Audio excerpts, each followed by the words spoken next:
We do a lot of this in Alexander, the teacher's there. You know, you don't have to go that far in a way, but then as you get better and better, you go further and further, and the next thing you know, I won't even be able to do it.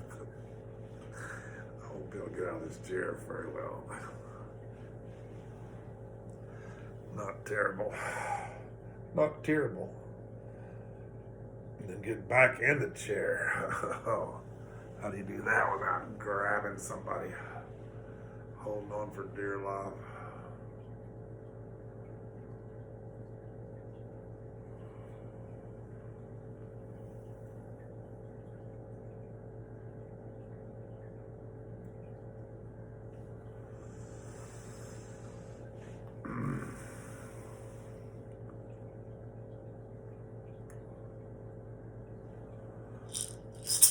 I don't know what else to say.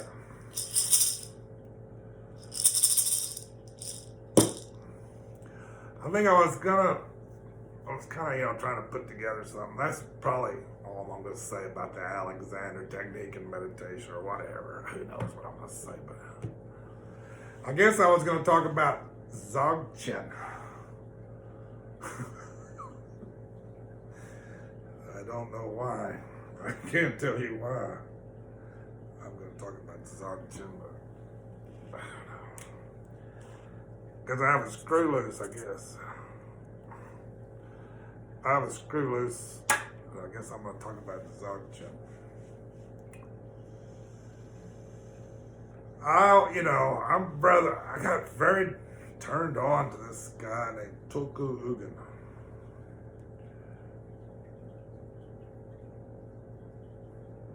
I think he and Trungpa Rinpoche were them. I mean, there were tons of other ones. Dogo Kensei probably has, greater claim to fame. The Karmapa. They all traveled around, and a lot of people, benefited a lot of people. Tulku Ugin never left his house. But everybody wanted to come meet him, And you could come every day. Mostly Westerners, mostly goofball Westerners, they're probably stoned, come there, but they came. But other people came too, a lot. Everybody came there that had the money to go. There's not too many that just didn't want to go see him.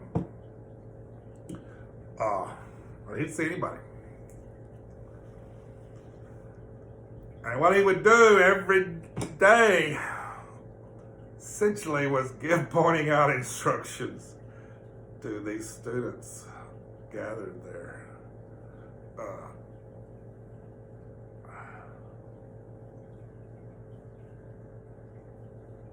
Which is not that traditional in a way.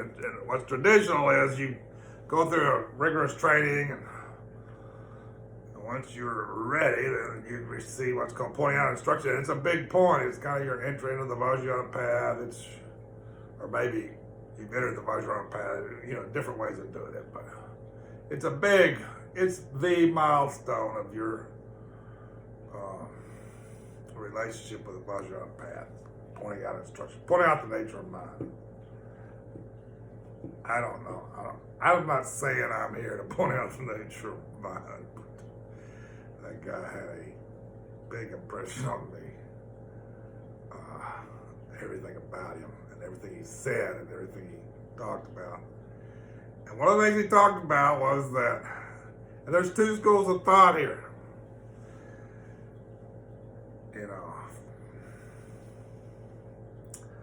Most of these young guys are not. There's two schools out here, man, and Tulku Ugin to me, is leading the way for the school that has said this. In the past, it has been very important to keep these teachings secret, and used to you could not get these teachings, you could not hear these things. Nobody ever heard of this stuff. It was all secret. But there's books out the wazoo about all of it. There's books everywhere. And Tulku Ugin says, we have come to a time when it's important to disseminate widely the Dzogchen teachings.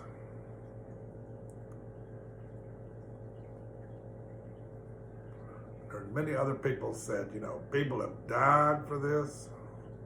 These teachings are secret. You'll weaken the power if you let these secrets out. It's always turned out bad to let these secrets out. It's always turned out bad, You people have lost your mind,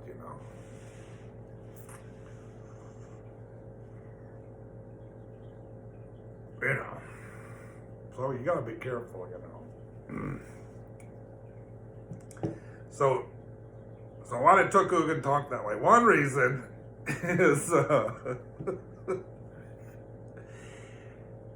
Tokugan thought that Rigpa was very easy to understand. He thought that it wasn't that complicated, it wasn't that hard. It was just very easy. And for him it was, For him it was. And he just talked about it that way, it's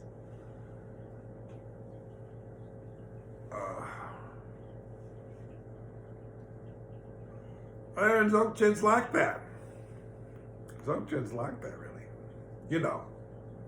Most people don't really look at it that way because it wasn't that easy for them,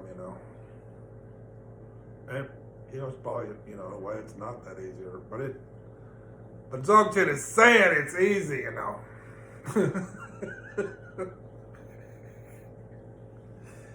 It's almost, to me, it's a little bit like, there's always this controversy between sudden enlightenment and gradual enlightenment.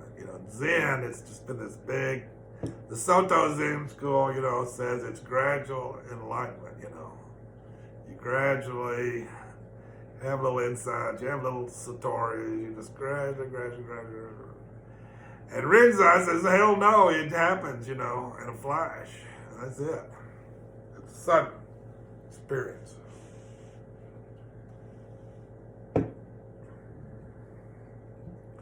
So, maybe it's both, But there's a sudden quality. There's a sudden quality a lot of people miss. There's an immediacy that a lot of people miss.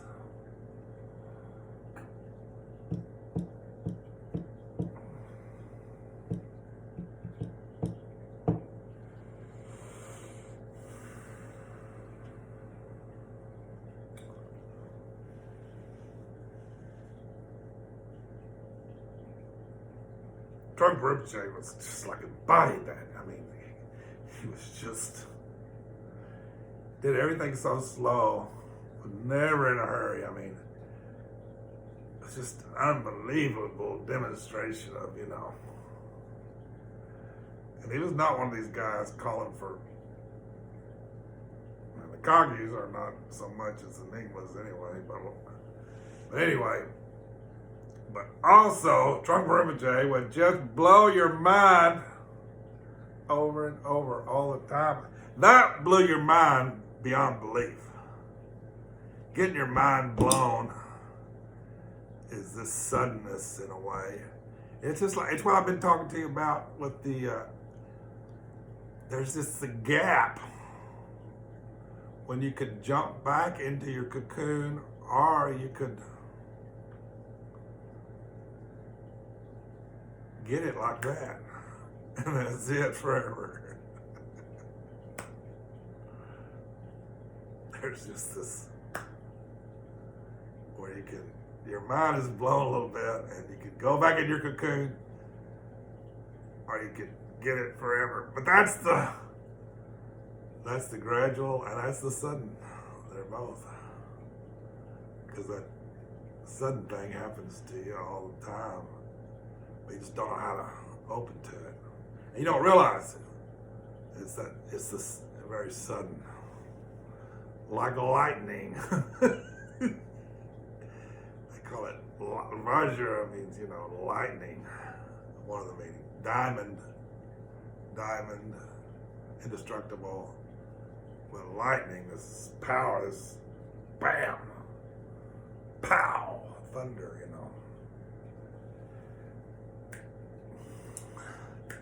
So one way, we get startled and a lot of times by things, and including this experience. But it's because our mind is wandering a lot of times. We do get startled, you know. I'm with people and they get startled all the time, you know. You know, maybe some decent meditators or whatever. Or maybe just ordinary people, you know, even more so. But if your mind is off wandering and anything happens, you're like startled, you know. But if your mind is here, it's just that startle turns into an enlightenment experience, really. Pow! The Regent used to like to talk about, I wasn't there, but it was at Shambhala Mountain Center, you know, it might have been, I don't know when it was, 1984 or 3, I don't know, I wasn't there. But he's sitting outside all these people and lightning strikes this tree, you know, right beside them all, you know. And I think his mind was pretty good, you know. He didn't freak. And it was a powerful experience for him.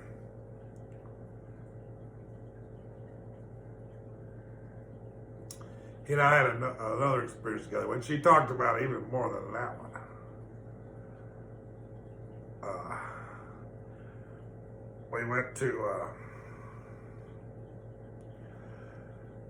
We went twice. We went on these golf trips to Scotland, a little bit in England, but mainly Scotland.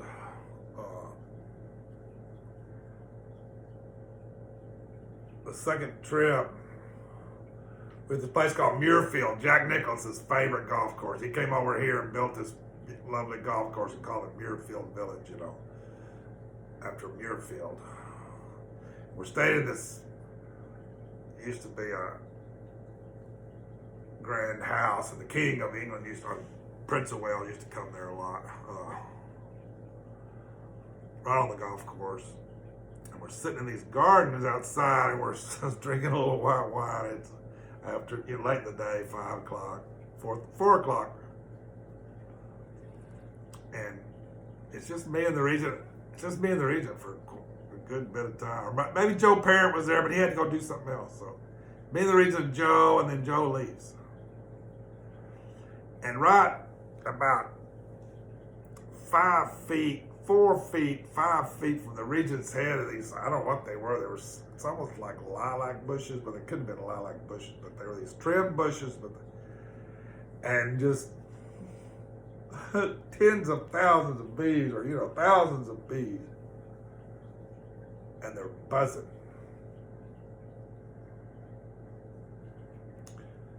And it was just the most incredible thing. Sit there and listen to those bees buzzing. It was like an alignment by sound, which is, important, usually, or could be important, I don't know. Not always all sound, but sound's the one that once you get to the sound, I don't know. Sound seems to be important somehow. Lightning. Anyway, those bees were buzzing. And I don't know, the Regent and I both went into like an unbelievable state, like he had never experienced before, and I had never experienced before. I got to worrying because I'm the Kusung, right? I'm the Kusung, so I'm his bodyguard and his protector, and he's allergic to bees. So I'm like, oh fuck, we don't have any bee medicine, he gets stung, But I just couldn't, get the thought out of my head about the bees being a threat instead of not worrying. But the worst thing that happened was we ran out of wine. And I should have never worried about that. But I go off to get the wine, and we run into his dad, which I know is bad. Where's Tommy? And I knew I should have lied. I don't know where Tommy is, but I can't lie to Pops and I telling where we were. He completely ruined the mood, but when I got back, it was all over, really. But I don't know what the point of that was, but the bees were buzzing.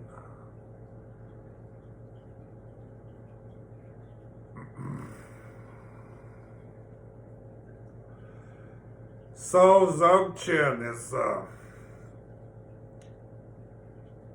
I guess it's when you don't have thoughts, but that's primitive. But you can talk about it that way, when you don't have thoughts.